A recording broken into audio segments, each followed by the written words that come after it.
Hello friends, मैं सुरभि आपके अपने यूट्यूब चैनल लेट्स ग्रो पर अपना आपका स्वागत करती हूँ। आज हम लोग ज्योमेट्री के से रिलेटेड कुछ टॉपिक्स पढ़ेंगे जिनको आप आने वाले एग्ज़ाम के पर्पज़ से हमारे इम्पोर्टेंट हैं। जैसे चलिए स्टार्ट करते हैं।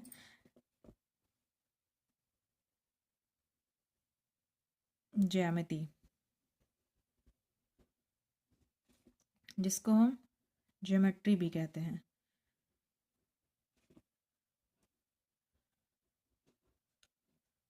इसमें हम ज्योमेट्री में हम लास्ट टॉपिक पढ़ेंगे रेखाएं और कोण। रेखाएं और कोण, जिनको line and angle, line and angle. Line हमारी क्या होती है? माना कि ये एक लाइन है जिसको हम नाम देंगे ए और ये रही पॉइंट्स बी। ये हमारी एक लाइन है ए बी। इसकी लंबाई हम बता सकते हैं कितनी है। इसकी लंबाई क्या होगी इस रेखा की? अनंत। इस रेखा को हम जितना चाहें उतना लंबा कर सकते हैं, चाहे इधर करें या उधर करें। इधर भी बढ़ा सकते हैं, उधर भी बढ़ा सकते हैं। इसकी जो लंबाई हो जाएगी वो अनंत हो जाएगी। इसकी लंबाई हो जाएगी।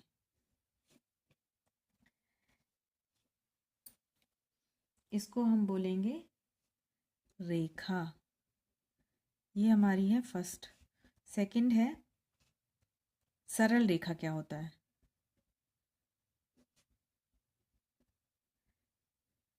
सरल रेखा, सरल रेखा होती है ये, सिर्फ ये ए और बी। ये एक सरल रेखा है। और वक्र रेखा होती है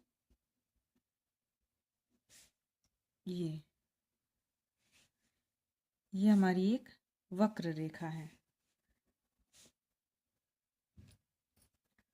नेक्स्ट आते हैं रेखा पर बिंदु जो होती हैं किसी एक भी सरल रेखा पर। ये हमारी जो एक सरल रेखा है, थर्ड पॉइंट है। किसी भी एक सरल रेखा पर जो बिंदु होंगे उनकी संख्याएं क्या होंगी? सरल रेखा पर बिंदुओं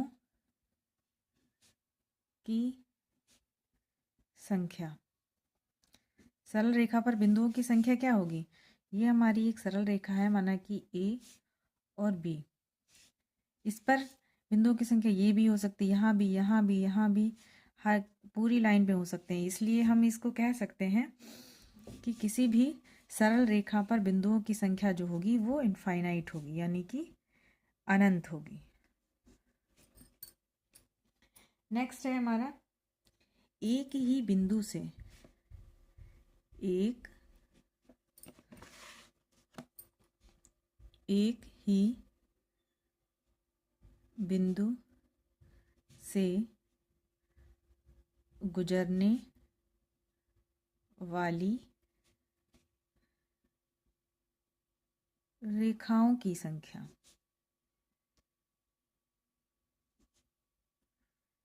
एक ही बिंदु से गुजरने वाली रेखाओं की संख्या देखते हैं। ये हमारा एक बिंदु है। एक बिंदु से कितनी रेखाएं गुजार सकते हैं? ये गई, एक ये गई, ये इस बिंदु से, मान लीजिए ये बिंदु हमारा कुछ गलत इधर इधर हो गया, हम इस बिंदु को यहाँ मान लेते हैं। ये गई। ये सारी हमारी रेखाएं हैं जो कि ये एक बिंदु से ही गुजर रही हैं।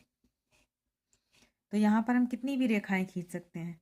इसलिए हम कह सकते हैं एक ही बिंदु से गुजरने वाली रेखाओं की संख्या भी अनंत होती है। नेक्स्ट फिफ्थ पॉइंट, इसके बारे में बताते हैं, रेखाओं के बारे में। फिफ्थ पॉइंट हमारा है दो बिंदुओं से गुजरने वाली सरल रेखाओं की संख्या क्या होगी? दो बिंदु से गुजरने वाली, माना यहाँ पे लिखते हैं पहले, दो बिंदु से गुजरने वाली रेखाओं की संख्या। दो बिंदु माना कि एक ये बिंदु है और एक ये बिंदु है। अब इन बिंदुओं से हम एक ही रेखा गुजार सकते हैं, इसलिए दो बिंदु से गुजरने वाली रेखाओं की संख्या केवल एक होगी। नेक्स्ट आता है, और यहाँ पे हम ये सरल रेखा है ना, तो यहाँ से हम लिख लेंगे दो बिंदुओं से गुजरने वाली सरल रेखाओं की संख्या। ये हमारी सरल रेखा है। नेक्स्ट आता है 6 पॉइंट आता है, दो बिंदु से गुजरने वाली वक्र रेखाओं की संख्या। दो बिंदुओं से गुजरने वाली हमारी वक्र रेखाओं की जो संख्या होगी वो होगी, ये हमारी है, माना ये है एक वक्र रेखा, इसका एक बिंदु ये रहा, एक बिंदु ये रहा। जैसे इस बिंदुओं को हम पॉइंट दे देते हैं ए बी, उसी तरीके से ये बिंदु हो गया ए, ये हो गया बी। इससे हम एक वक्र रेखा और खींच देते हैं। ठीक, फिर हम इस बिंदु से एक रेखा और खींच देते हैं, और फिर इन बिंदुओं से ही हम एक रेखा और खींच देते हैं। तो इसलिए दो बिंदुओं से गुजरने वाली वक्र रेखाओं की संख्या भी जो होगी वो अनंत होगी। नेक्स्ट आता है हमारा प्रतिच्छेदी रेखाएं।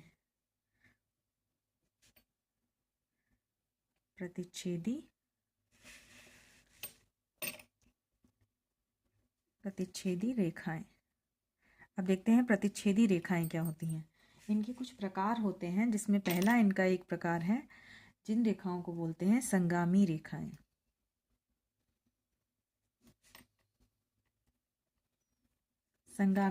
संगामी रेखाओं को बोलते हैं कॉन्क्रेंट लाइंस।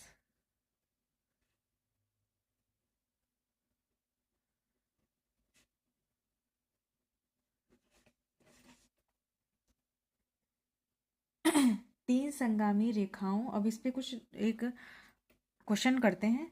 अगर हम तीन संगामी रेखाओं द्वारा निर्मित त्रिभुज का क्षेत्रफल अगर आप लोगों से पूछे तो इसका आंसर क्या होगा। जैसे कि हम इसको करके देखते हैं। हमारा क्वेश्चन है, तीन संगामी रेखाओं द्वारा निर्मित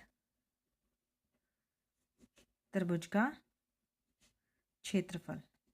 संगामी रेखाएं पहले हम जानते हैं कि संगामी रेखाएं होती क्या हैं। संगामी रेखाएं होती हैं किसी भी एक बिंदु से गुजरने वाली रेखाएं, जो भी अनंत रेखाएं किसी भी एक बिंदु से गुजर रही हों। ये जो रेखाएं होंगी जो भी एक बिंदु से गुजर रही हैं, इसको बोलते हैं, इस बिंदु को बोलते हैं संगामी बिंदु, और इन रेखाओं को बोलते हैं संगामी रेखाएं। अब ये क्वेश्चन है हमारा, तीन संगामी संगामी रेखाएं हमारी कैसी होती हैं। तीन संगामी रेखाओं द्वारा निर्मित क्षेत्रफल, ये हमारी, माना ये त्रिभुज बनाया है मैंने, ये त्रिभुज बना है हमारा। क्या ये संगामी रेखाएं हैं? क्योंकि ये एक बिंदु से गुजर रही हैं और इनके बिंदु तीन हैं, तो ये हमारी संगामी रेखाएं हुई ही नहीं, तो इसलिए इस त्रिभुज का क्षेत्रफल हो जाएगा 0। नेक्स्ट आते हैं समपाती रेखाएं क्या होती हैं।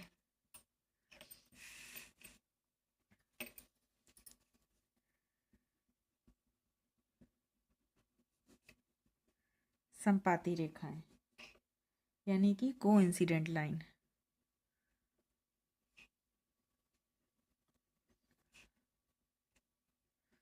कोइंसिडेंट लाइंस, एक ये रेखा जा रही है और इसके ऊपर ही दूसरी रेखा का जाना, एक रेखा के ऊपर ही दूसरी रेखा का होना ही संपाती रेखाएं कहलाती हैं। इस कंडीशन को हम संपाती रेखा कहते हैं। नेक्स्ट आता है हमारा समांतर रेखाएं। समांतर रेखाएं देखते हैं क्या होता है। समांतर रेखाएं, ये रेखा मान ली L, ये मान ली M और ये मान ली N।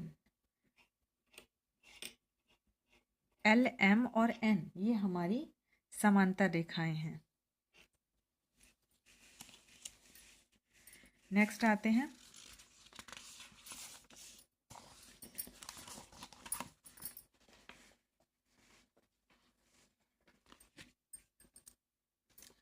इसका जो समांतर रेखाओं की सब एक कंडीशन है कि समांतर रेखाएं जो हैं वो समांतर रेखाएं जो हैं कभी भी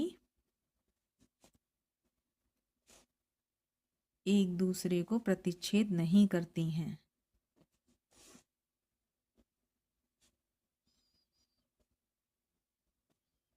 प्रतिच्छेद नहीं करती हैं।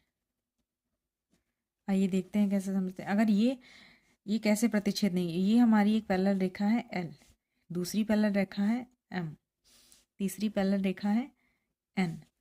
अब मान लिया हम इन रेखाओं को कितना भी बढ़ाएं, कितना भी लेते चले जाएं, ये कभी भी एक दूसरे को मिलेंगी नहीं कहीं पे। इसलिए इनको कहते हैं, ये कभी भी पैरेलल रेखाएं जो है वो कभी भी किसी अपने एक दूसरे को प्रतिच्छेद नहीं करती हैं।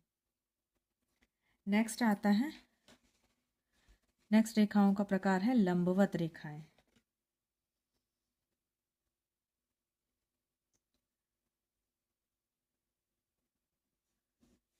लंबवत रेखा यानी कि परपेंडिकुलर लाइन। परपेंडिकुलर लाइन वो लाइनें होती हैं जो किसी एक बिंदु पर जहाँ पे काटती हैं वहाँ पे 90 डिग्री का एंगल बनाती हैं। कोई भी दो रेखाएं जाए जिस बिंदु पर काटेंगी, इस बिंदु पर काटेंगे तो वहाँ पर 90 डिग्री का एंगल बनेगा। इनको हम लंबवत रेखाएं कहती हैं।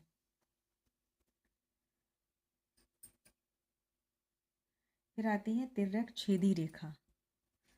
ये नेक्स्ट प्रकार है हमारा रेखाओं का तिर्यक छेदी रेखाएं।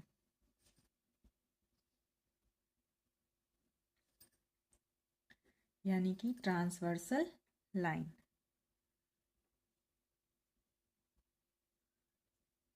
Transversal lines.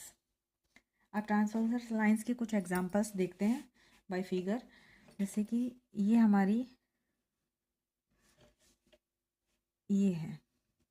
अब मैं इसमें आपको लोगों से कुछ पिछला रिपीट करवाने की कोशिश करती हूँ। क्या ये हमारी पैरेलल रेखाएं हैं? प्लीज़ सभी लोग कमेंट बॉक्स में कमेंट करके बताएं कि तिर्यक छेदी रेखा जो मैंने फर्स्ट एग्जांपल लिया है, क्या ये तिर्यक समांतर रेखाएं हैं? नेक्स्ट हम फिर से अपनी टॉपिक पे आते हैं, तिर्यक छेदी रेखाएं। इन कुछ एग्जाम्पलों से समझेंगे। नेक्स्ट एग्जाम्पल हमारा है ये, इनको नाम दे देते हैं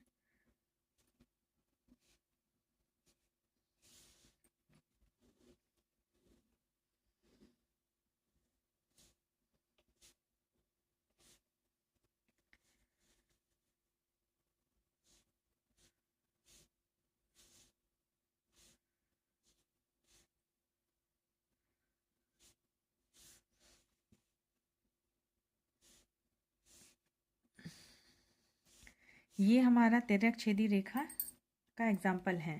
तिर्यक छेदी रेखा की अगर परिभाषा के तौर पे देखें कि इन्हीं दो बिंदुओं को,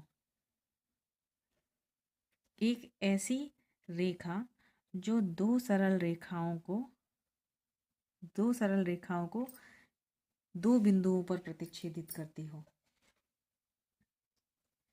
एक ऐसी रेखा जो इन्हीं दो रेखाओं को दो बिंदुओं पर काटती हो, उसको हम तिर्यक रेखा कहेंगे। ये वाली हमारी जो होगी बीच वाली, ये तिर्यक रेखा होगी।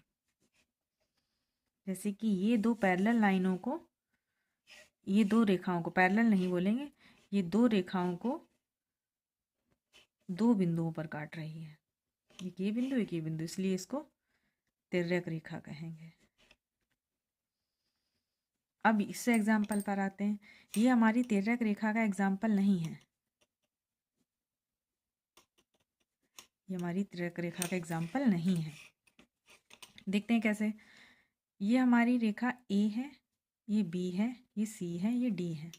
कहीं पे इसमें दो बिंदु नहीं दिख रहे हैं, ये सारी रेखाएं एक ही बिंदु पर काट रही हैं, इसलिए ये तिर्यक रेखा का एग्जाम्पल नहीं है। आगे आने वाली सीरीज़ में, आगे आने वाली नेक्स्ट क्लास में हम लोग एंगल पढ़ेंगे, जिसको आप लोग प्लीज़ ज़रूर देखें, जिससे फिर उसके एंगल पढ़ने के बाद हम इन कुछ लाइंस एंड एंगल पर क्वेश्चंस करेंगे और कुछ टॉपिक्स और आगे मिलाएंगे इसमें। इसलिए सभी लोगों को कैसी ये क्लास लगी प्लीज़ बताइएगा कमेंट बॉक्स में, और चैनल को सब्सक्राइब करिएगा एंड वीडियो को लाइक करिएगा। Thank you everyone.